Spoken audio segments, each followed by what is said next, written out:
বাবা নাই মা নাই, কাউকে ডাকতে পারে না রে আল্লাহ।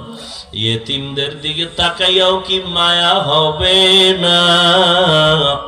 ইয়েতিমদের দোয়া কবুল করে নেন, বরকতে সবাইকে মাফ করে দেন, সবার কবর জান্নাতের বাগান বানায় দেন।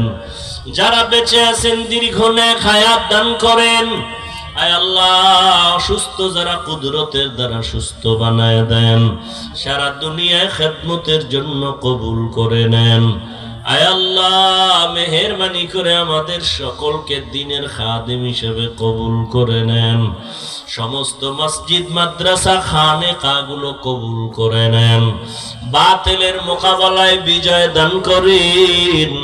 ঈমান ও আমলের শক্তি বাড়ায় দেন। আদবওয়ালা বিনয়ী জিন্দেগি দান করেন। নবীজির মোহাব্বতে আমাদের দোয়া মোনাজাত